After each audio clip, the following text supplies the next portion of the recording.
Hello. I'm making a video about the self-dissolution of ego. And I was listening to the conversations between Jiddu Krishnamurti and Dr. David Bohm and Dr. David Shainberg. And these conversations are stellar. Those are the ultimate, maximum, ultra, super, duper conversations. They are the conversations that get to the nitty-gritty of things, and they really cut to the core of self-perception and to the questions of who am I, what do I want from this life that I'm living here, where do I want to go with this, what do I want from other people, and so on. All of these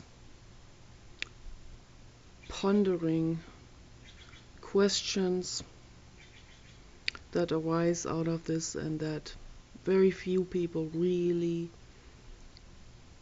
dove into it in that intensity, I would say. Most people are not really seriously going into this.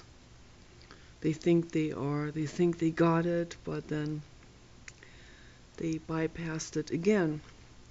And that is because the ego out-tricks us almost all the time, in almost every single person. The ego out-tricks us.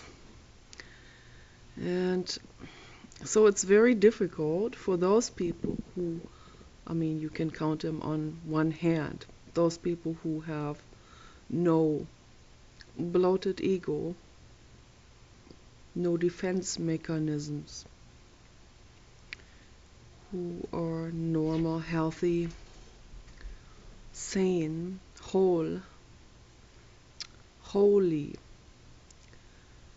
connected, interconnected, non-dual. Very few people. And those people, they don't want to be a guru. The people who want to be a guru are the ones who are disconnected. So it's very tricky. Yeah, some of the connected ones might be elevated to guruship by other people, but they themselves don't accept that pedestal. Yeah? They don't see themselves on a pedestal. The moment you want to become a guru, you've already proven to yourself that you are fragmented and neurotic. That's just the fact. It's a fact. Okay? I'm not trying to hurt anyone's feelings. This is a fact. And once people really understand this and allow themselves to understand this, then they have freedom. Then there's space all of a sudden. Then there is space and calmness to look further into it, into themselves. No one can teach other people anything of value when they want to see themselves above others. It just isn't happening. And it's very difficult in this society because even those people who do not have a bloated self, they will be put into this, continuously put into this by other people, because most people think in terms of hierarchy. They either think of themselves as below or above. This in the middle, this eye level meeting is so it seems to be so difficult for people to meet, to come to this realization that we are on eye level. Okay, we all are on eye level. Some people, they make themselves look ridiculous by wanting to be gurus. But I look at them on eye level as well, because I see their pain. I instantly feel a compassion for them. Compassion is always very difficult to generate when we don't understand where the other person is coming from. So when we think of the other person as an enemy or as a completely adverse entity or something, like as a danger, then compassion falls away, because then the other person is made into a demon, demonized. And there's a lot of demonizing going on in the world. Some of this is corporate. And it brings me, of course, to the Bernie Sanders scam. The whole thing is a scam. That the entire idea was only to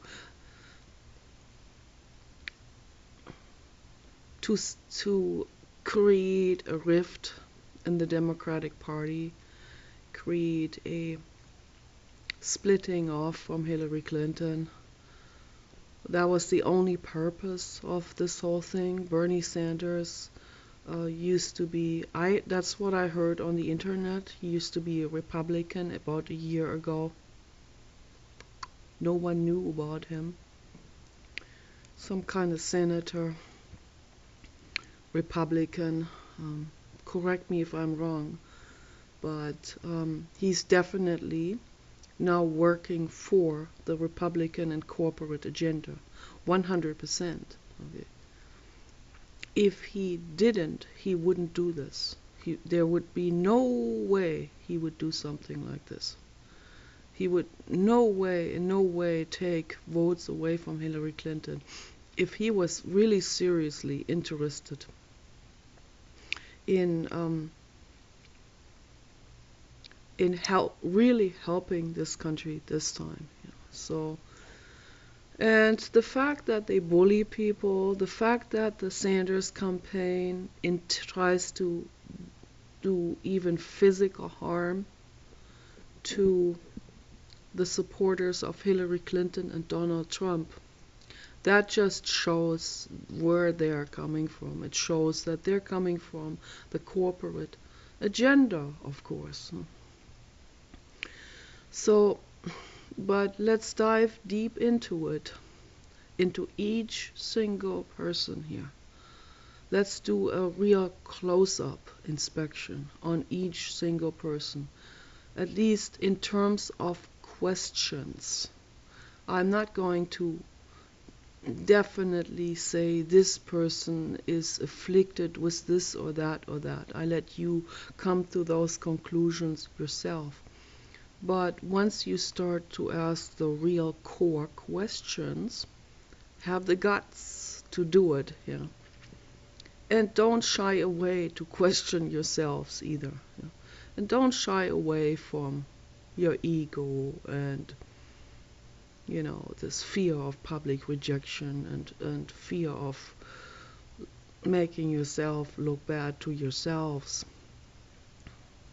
Have the clown freedom of doing this, because I tell you, a whole new, completely new dimension will open up to you if you have the guts to do it. It's incredibly nice, to be free. It's like a bird freedom. You'll be flying above all of this once you allow yourself to get deep into these thoughts. And I highly recommend to you to listen to the conversations between Jiddu Krishnamurti and the the other people, lots of other people, mainly Dr. David Bohm and Dr. Alan W. Anderson. Many conversations that are out there. They are also structured in chronological order so that you can follow the thought processes that were going on and that kept on evolving in time. So very important. And also Dr. David Shainberg was in some of those conversations, and a guru from India, a woman named Pupul Jayakar, and some other people. Very interesting. And if anyone possibly has footage or audio recordings of a conversation between Jiddu Krishnamurti and U.G. Krishnamurti, please let me know, because that needs to be put on YouTube. I find that extremely important.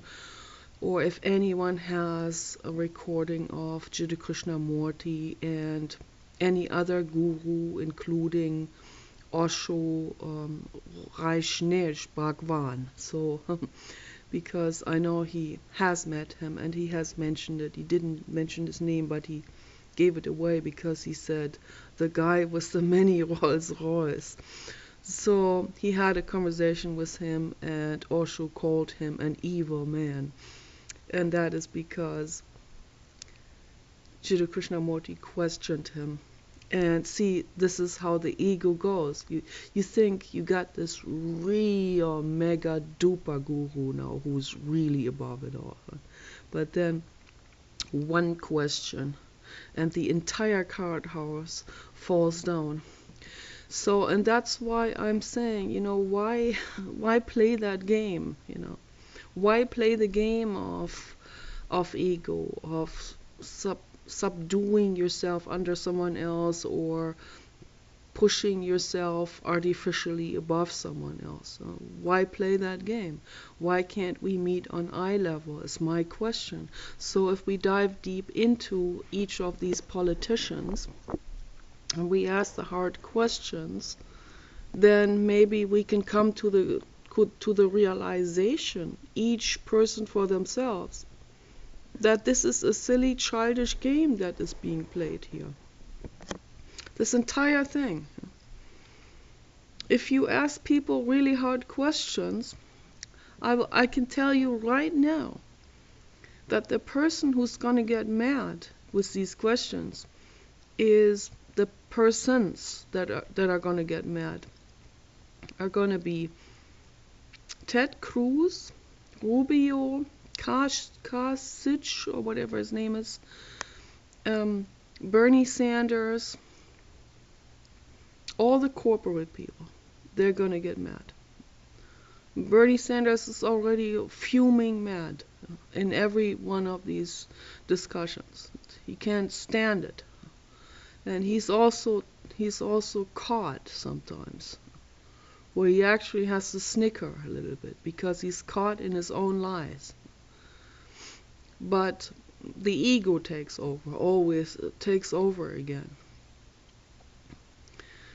I think he's actually making himself believe these lies. So that's always, they practice that, because then it comes across as more genuine if you believe you're a complete scam.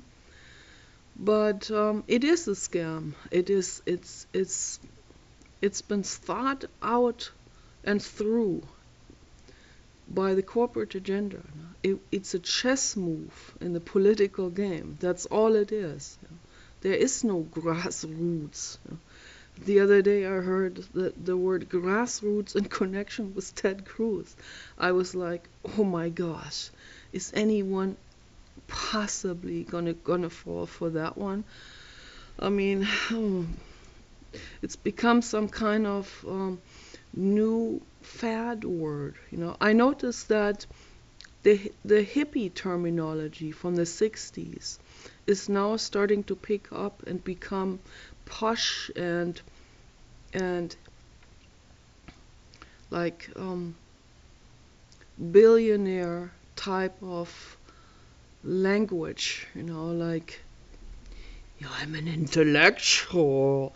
I mean, you gotta see through these things, people. See through and observe yourselves, observe other people. Don't take everything, don't look at it from below. Look at it from above.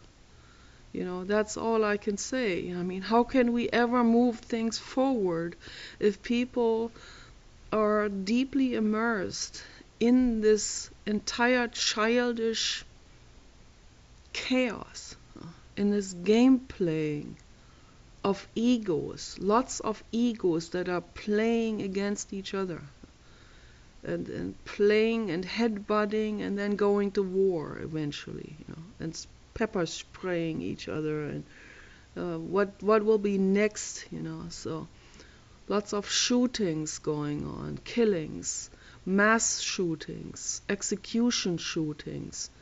It's the ego. We can dissolve this. This can be dissolved if you are willing to look at that what is. If you feel like a nobody, then sit down and say that. And acknowledge that to yourself. Okay.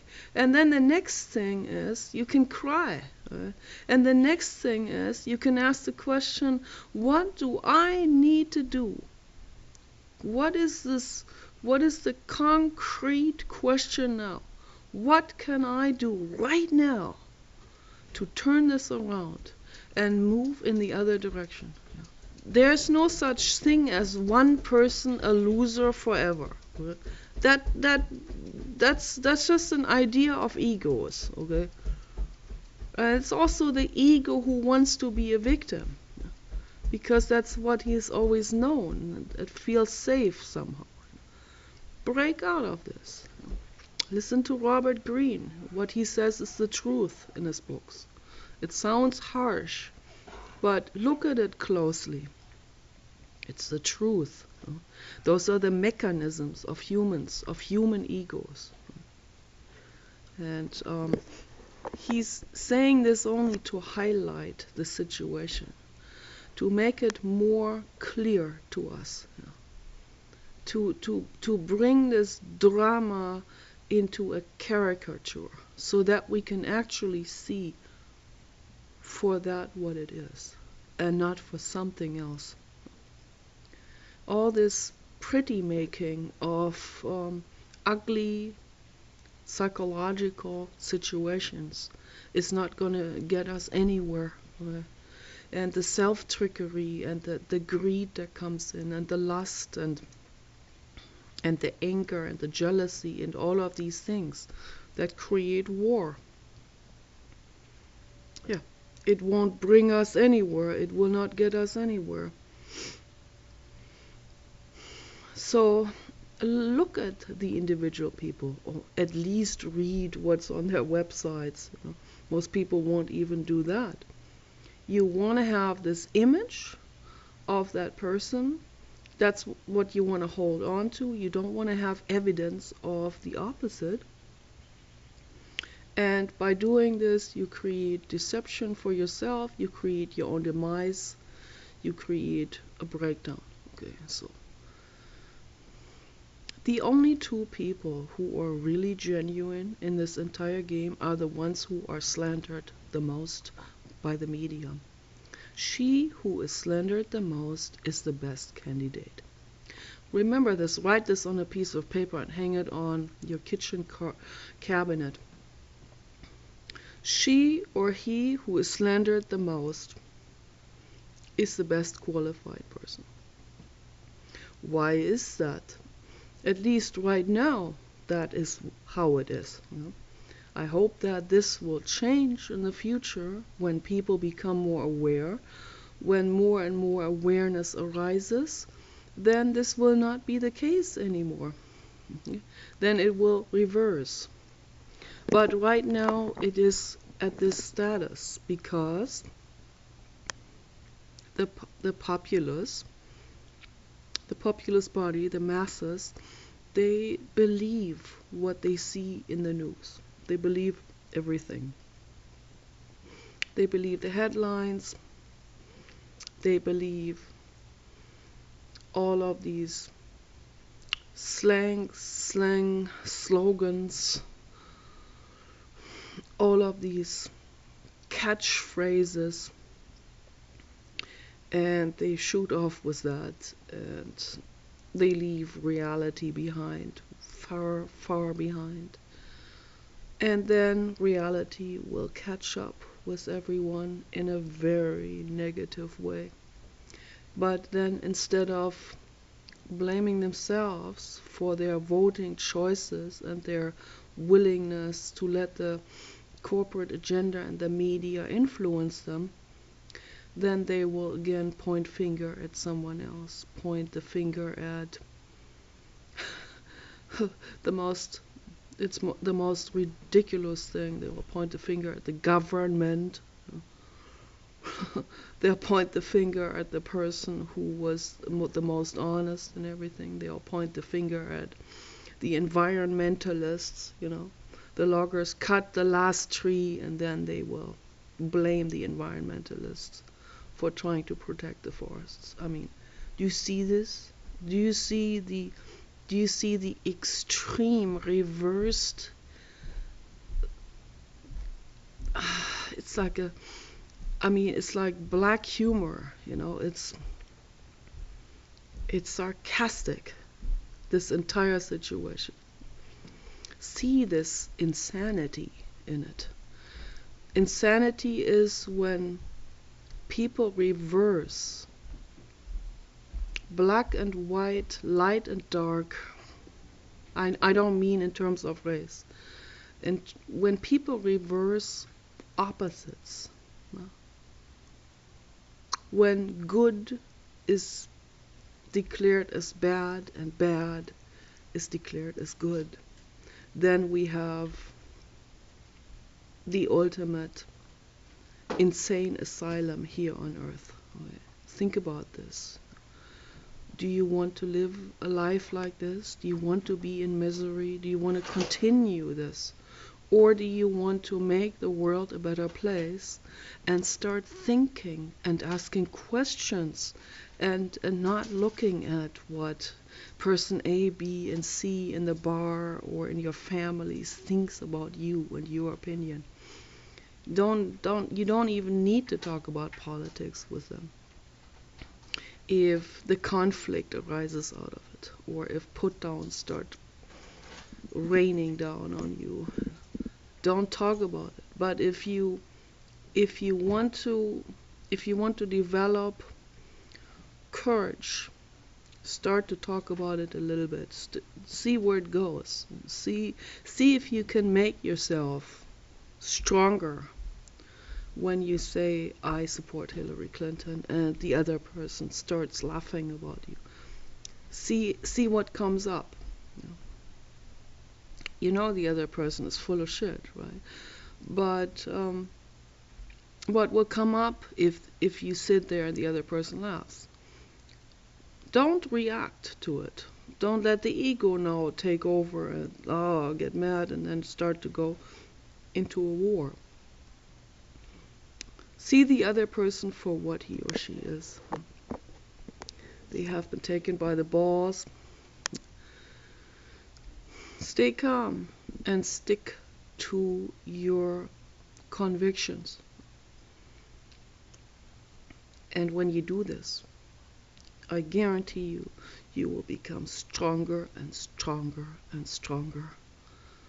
Mentally and physically as well. And you will be one of the pioneers, one of the role models who will see right from wrong by himself, by herself, and be able to be role models for others and be able to unravel this knot and move things towards a better life. Okay, you guys take care. Bye-bye.